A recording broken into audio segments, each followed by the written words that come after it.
আমার চাচা পাঠাইছে 35 লাখ। বেহালাটার মধ্যে একটা তার দিলেন, বাজলো না। আমেরিকা আর জার্মান দুইটা দেশ মিল্লা এই বেহালাটা বানাইছে, কিন্তু আজকে বাজাইয়া দেখামু পারলাম না। বাংলাদেশের মধ্যে সবচেয়ে দামি বেহালা, বাংলার কোন বাউলের হাতেই বেহালা নাই। আমার চাচা পাঠাইছে 35 লাখ।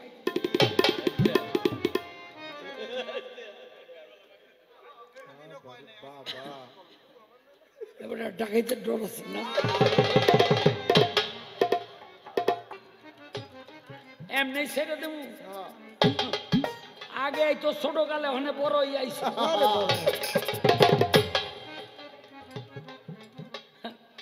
কি আগে ফোনে কইলে আইয়া পড়তো, হনে 70,000 লাগে, বুঝলেন নি? আগে ফোনে কইলে আইয়া পড়তো, আর হনে 70,000 লাগে। তোরে আজকে টাকা পয়সা নেওয়াইতেছে,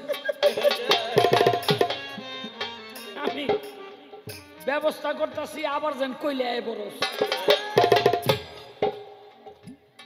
এই মানুষ মাটি দিলে কবরের মধ্যে দেয় না, দিলে 40 কদম ওই মাটি দিয়া বাইরে আইলেই মনকির নকির দুই ফেরেশতা গিয়া কয় মার রাব্বুকা। কি কোন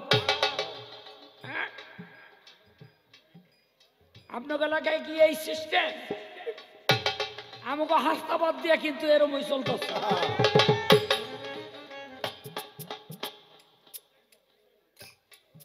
বড়বীর রে কবরের মধ্যে দিছে, মনকির নকির দুই ফেরেশতা গিয়া কয় মার রাব্বুকা। বড়বীর কয় দুইটারে তো একেবারে ধরছে টাইট করে, কেরারে তোরা? কয় আমরা মনকির নকির দুই ফেরেশতা। তো ফেরেশতা তো বুঝলাম, তোরা হিন্দু না মুসলমান? কয় আমরা মুসলমান। কত মুসলমান তোরাও আমিও, তো আমারে সালাম দিলি না কেন?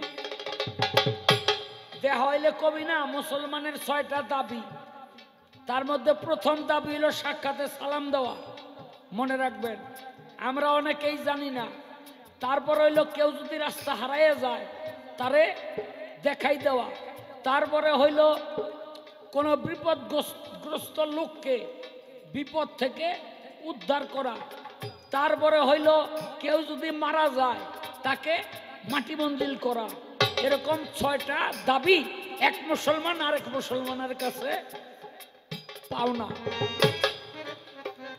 এই মনকির নকির মুসলমান হইলে আমারে সালাম দিলি না কেন? মনকির নকির কয় বড়বীর ভুল হয়ে গেছে, আমরা কোনোদিন দেই না, মাফ করে দেন। কয় আসলে তোকে এই জন্য ধরি নাই, ধরছি হইল আল্লাহ আমাকে বানাইব, তোকে জিগাইছিল তোরা না করছ কেন? যে মানুষ বানায় না, মারামারি কাটাকাটি ধরাধরি পারাবারি খুনাখুনি রাহাজানি কইরা ধ্বংস হয়ে যাইব, আপনার ইবাদত করার জন্য আমরাই তো যথেষ্ট।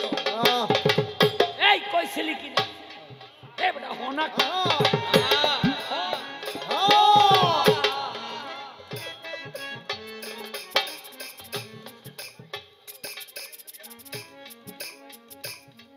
দিন বইরা বাড়ি আলি লগে কথা কস, রাইত হই উমা মুরগির মতো ঘুমো।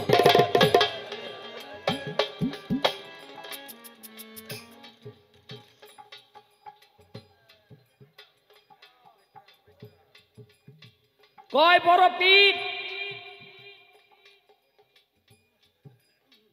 আপনারা সালাম দেই নাই, এই জন্য ধরেন নাই। ধরছেন কেন? আমরা আল্লাহ মানুষ বানাইব, আল্লাহরে কইছিলাম মানুষ বানাইেন না। তো বড়বীর আমগজে ধৈর্য বইয়া রয়েছেন। আপনি একটা কথা কোন তো, আমরা দুইজনেই মিললেন আল্লাহরে না করছিলাম না আরো ফেরেশতা ছিল? বড়বীর কয় হোক, আরো তো আসিল। কয়তো আমগো দুইজনকে সাইডা দেন জিগাই আই। কয় সাইডা দিলে যারা আইবি না আমার কাছে, এটা আমি বুঝা গেছি। ধরছি একবারে কিয়ামতের মাঠে তখন লইয়া উঠব। মনকির নকির কয় বরফির তাহলে একটা কাম করেন, কয় কি? কয় একজনরে ধরে রাখেন আরেকজনরে ছাড়েন। বরফির কয় এইটা একটা যুক্তি আছে, কি একটু ছাড় দিতে হয় না? হ্যাঁ, তো একটারে ছাড়ছে, ওইটা দৌড় বেড়ে গেছে আল্লাহর কাছে। আল্লাহ কই বেড়াইছেন? কয় কেন? কয় উল্টা সল জবাব শুরু করে দিছে। কয় আরে হইছে কি? কয় হইছে বরফির আব্দুল কাদের জিলানী জিগায় মানুষ বানাইতে আপনারে না করছিলাম কেন? একটারে ধরে রাখছে, আমি কোনো মতো ছুটাইছি, এখন যদি জবাব দিতে না পারি ওইটারে ছাড়বো না, আপনি শিখাইয়া দেন, জবাব দিয়ে ওইটারে ছুটাই লই। আল্লাহ কয় আমার কাছে জিগাই না করছিলি? কয় না জিগাই নাই। কয় এই জবাব আমিও জানি না।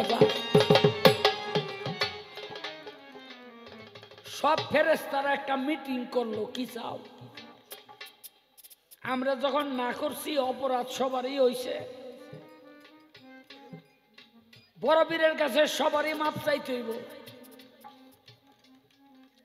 কবরের মধ্যে গিয়া মুনকির ধরছে এক পাও, বড় পীরের নকির ধরছে আর এক পাও।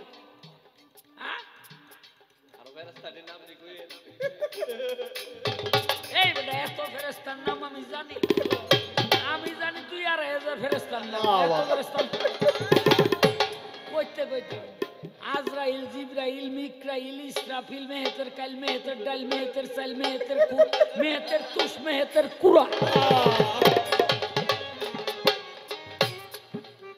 সব ফেরেশতা কবরের মধ্যে গিয়ে আদর করে খাইছে, মাফ করে দেন।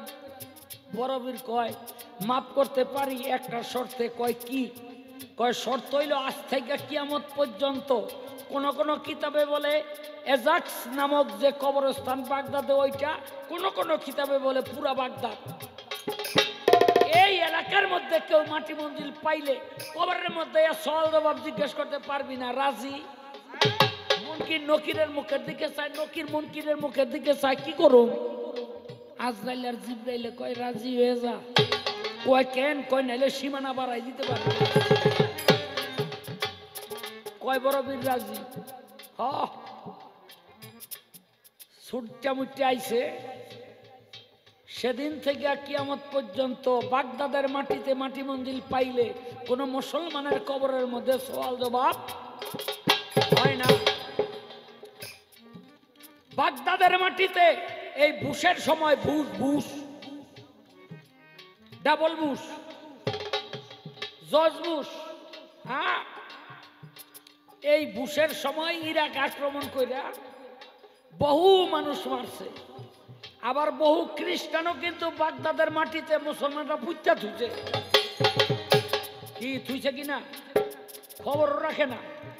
হ্যাঁ, তো হেগলি রেগে জিগাইছে না? না, হেগলি রে জিগাই নাই, ওগুলি হনের নাই। কারণ পবিত্র মাটিতে অপবিত্র লোক থাকতে পারে না। পবিত্র মাটিতে অপবিত্র লোক থাকতে পারে।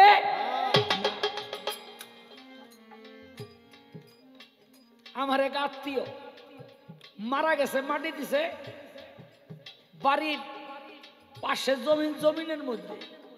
তো মানুষে কয় হ্যাঁ হেনে মাটি দিল কেন? তো আমার এক স্বাস্থ্য ভাই ও কয় কেন দিছে কেউ না জানলো আমি জানি। কয় কি জানো? কয় হ্যাঁ এমন কিসিমের লোক ছিল, গোরস্থানে মাটি দিলে পাশের কবরে পাও দিয়া কইতো এই কবরও আমার।